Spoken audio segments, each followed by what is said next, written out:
Pakistan Peoples party کے رہنما اور سابق صوبائی وزیر ڈاکٹر عاصم حسین کو رینجرز نے اگست 2015 میں کراچی سے حراست میں لیا تھا۔ ڈاکٹر عاصم حسین پر میگا کرپشن سکینڈل کا الزام تھا، جس کے مطابق انہوں نے 462 ارب روپے کی خطیر رقم کرپشن کے ذریعے لوٹی تھی۔ اسی کے ساتھ ان کے ہسپتال میں سیاسی جماعتوں کے کالعدم ملٹری ونگز کے ٹارگٹ کلرز اور دہشت گردوں کو طبی سہولیات دینے اور انہیں تحفظ فراہم کرنے کے الزامات کے تحت بھی مقدمات درج ہیں۔ ڈاکٹر عاصم حسین کو اس بھیانک کرپشن کے بعد 29 مارچ 2017 کو سندھ ہائی کورٹ نے ضمانت پر رہا کر دیا۔ 550 ارب کی کرپشن والے ڈاکٹر عاصم حسین کو صرف 20 لاکھ کے 2 مچلکے جمع کروانے پر ضمانت ملی، اور ڈاکٹر عاصم پیپلز پارٹی کی قیادت کی جھرمٹ میں انصاف کے فتح کے گن گاتے رہے، اور انہی کے ساتھ سندھ ہائی کورٹ نے سابق صوبائی وزیر سندھ شرجیل انعام میمن کو بھی 5 ارب کی کرپشن کے الزام میں ضمانت دے دی۔ شرجیل انعام میمن کا تعلق بھی پاکستان پیپلز پارٹی سے ہے،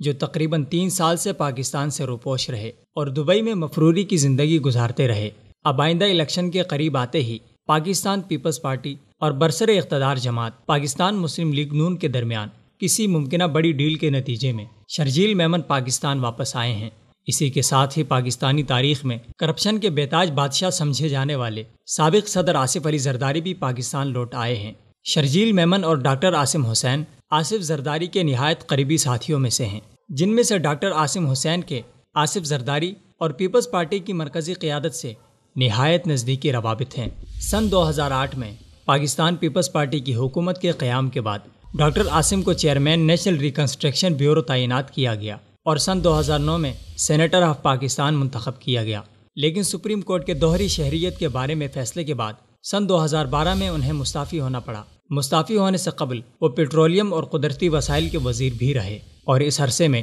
CNG اسٹیشن کے پرمٹ جاری کرنے کے علاوہ دیگر بہت سے معاملات میں ان کے کردار پر بھرپور سوال اٹھائے گئے، جن میں سر فہرست کرپشن، قاتلوں اور دہشت گردوں کی سہولت کاری بھی شامل ہے۔ لیکن ان تمام تر الزامات کے بعد بھی آج ڈاکٹر عاصم حسین کی ضمانت منظور کر لی گئی ہے۔ پاکستان کی تاریخ میں گزشتہ 20 سال میں جو کرپشن ہوئی ہے، اس نے تمام سابقہ ریکارڈز توڑ دیے ہیں۔ موجودہ حکومت پر بھی پاناما کرپشن کیس کا ایک نہایت شرمناک مقدمہ سپریم کورٹ میں موجود ہے، جس کا فیصلہ محفوظ کر لیا گیا ہے، اور ممکنہ طور پر وہ فیصلہ حکومت کے خلاف جا سکتا ہے، لیکن تاحال اس فیصلے کو محفوظ رکھ کر قوم کو اضطراب اور اندھیرے میں رکھنے کی کوشش کی جا رہی ہے۔ مبصرین کا خدشہ ہے کہ کہیں سابقہ ڈیلنگز کی طرح پاناما کیس بھی کسی ڈیل کے نظر نہ ہو جائے، اور یوں پاکستان میں ہر بدعنوان اور لٹیرے کو محفوظ راستہ فراہم کر دیا جائے گا، اور قوم کا پیسہ لوٹنے کے بدلے آئینی فتح دلوا کر ملک و ملت کو مزید پستیوں میں ڈالا جائے گا۔ اس لیے ارباب اقتدار کو اللہ تعالیٰ کا خوف اور قوم پر رحم کھاتے ہوئے